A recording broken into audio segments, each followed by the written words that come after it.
ternyata serajin apapun kita sholat, serajin apapun kita ibadah, kalau kita masih suka bermusuhan, masih suka bertikai, ibadah kita tidak ada nilai sama sekali.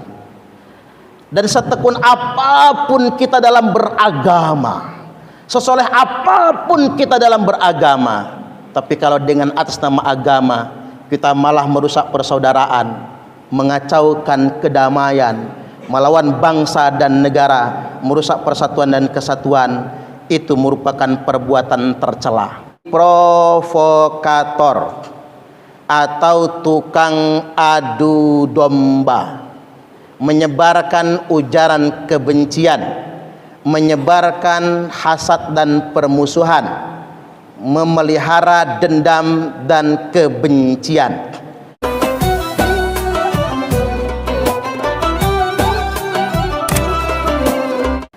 Jamaah salat Jum'ah kaum muslimin rahimakumullah,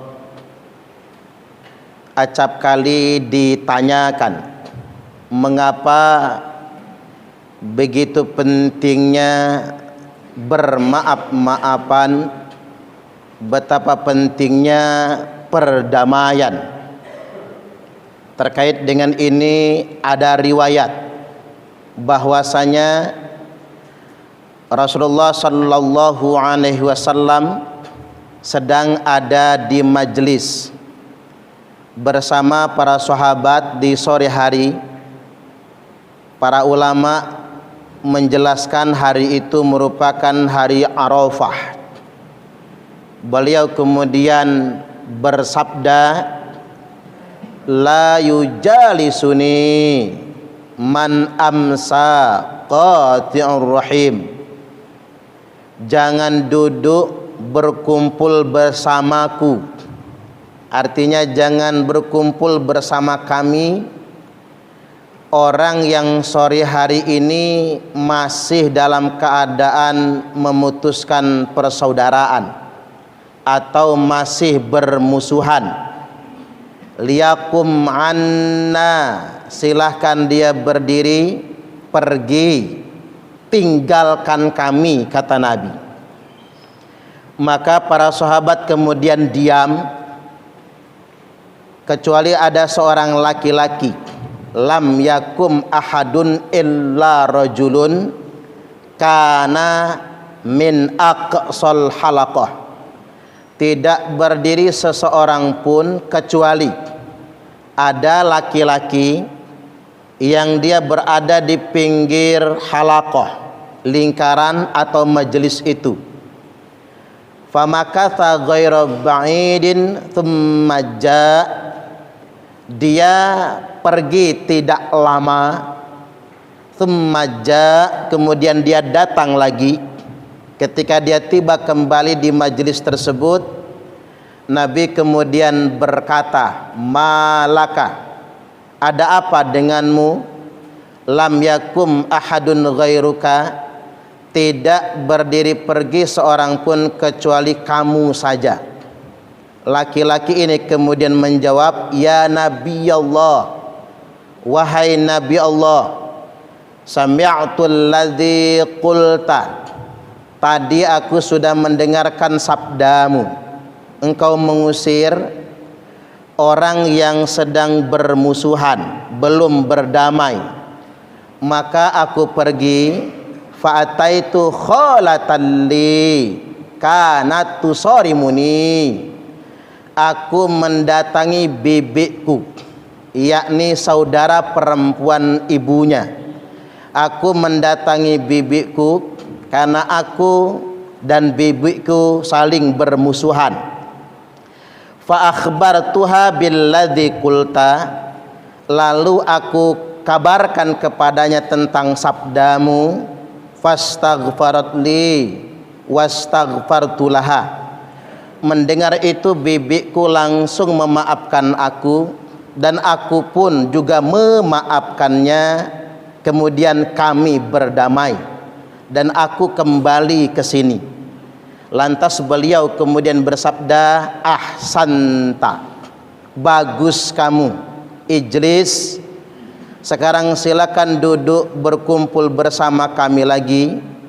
Lantas kemudian Nabi mengeraskan suaranya, ala innar rahmata la tanzilu ala qaumin fihim qati'ur rahim. Ketahuilah, kata Nabi, sesungguhnya rahmat Allah tidak akan diturunkan kepada suatu kaum yang di tengah-tengah kaum itu ada orang yang memutuskan silaturahim.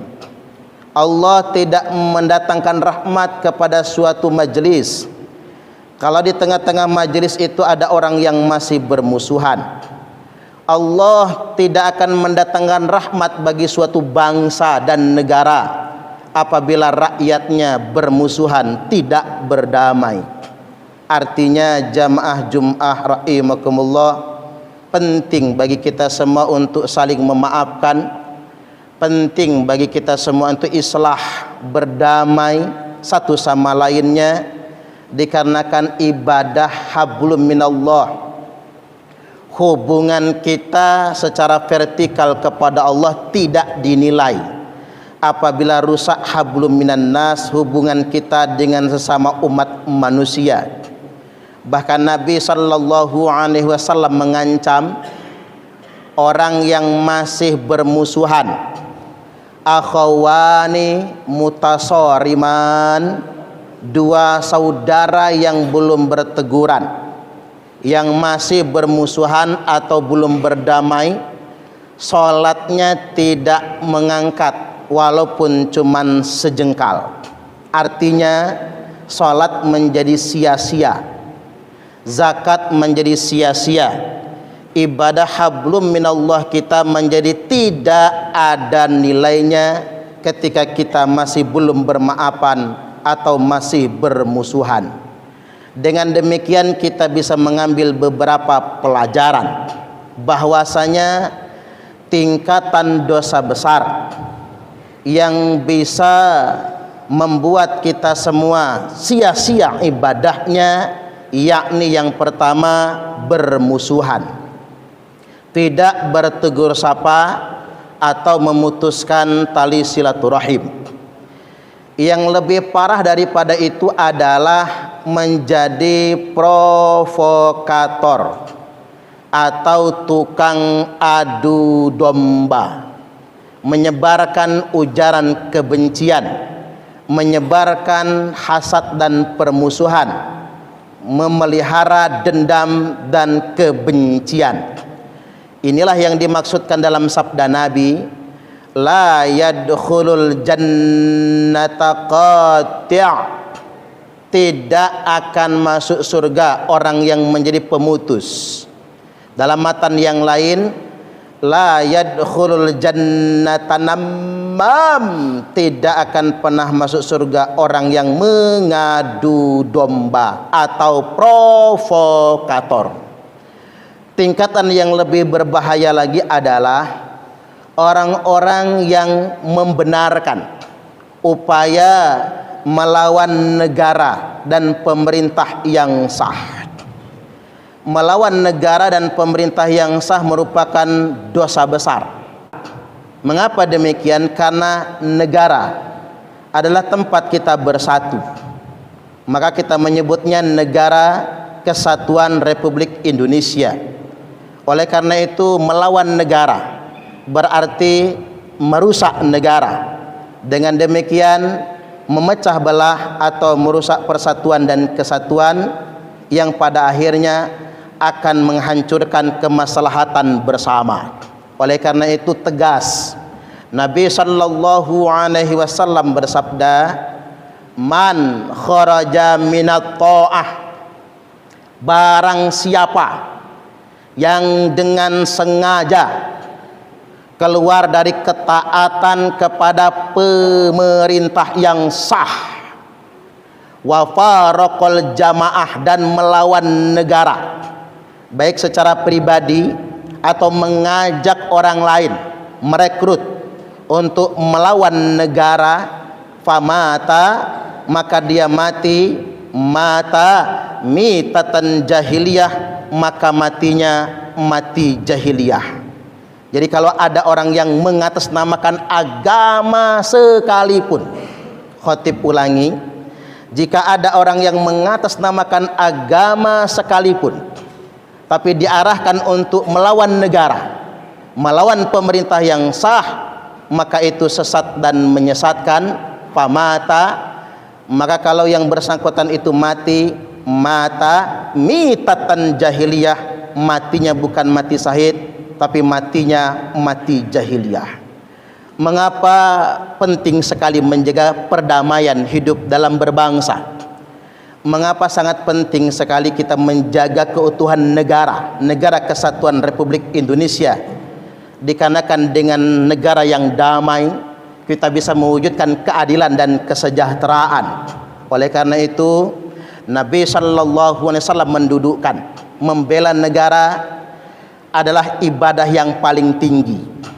Nabi bersabda, nanti di akhir zaman banyak sekali firqah, banyak sekali aliran keagamaan, banyak sekali kelompok-kelompok beragama yang sangat membingungkan orang awam. Tapi kata Nabi, hanya ada satu kelompok yang selamat, firqatun najiyah. Apa itu kelompok yang selamat? Wahiyal jamaah, yakni yang setia kepada negaranya. Yadullah ma'al jamaah, pertolongan Allah senantiasa menyertai orang-orang yang membela negaranya sendiri. Kesimpulannya jamaah Jum'ah rahimakumullah, ternyata serajin apapun kita sholat, serajin apapun kita ibadah, kalau kita masih suka bermusuhan, masih suka bertikai, ibadah kita tidak ada nilai sama sekali. Dan setekun apapun kita dalam beragama, sesoleh apapun kita dalam beragama, tapi kalau dengan atas nama agama kita malah merusak persaudaraan, mengacaukan kedamaian, melawan bangsa dan negara, merusak persatuan dan kesatuan, itu merupakan perbuatan tercela. Mati dalam keadaan melawan negara, mati jahiliyah. Sedangkan mati dalam keadaan membela negara, mati syahid, syuhada di jalan Allah Subhanahu wa taala. Barakallahu li wa lakum fil Qur'anil azim wa nafa'ani wa iyyakum bima fihi wa dzikril hakim wa taqabbala minni wa minkum tilawatahu innahu huwas samiul alim.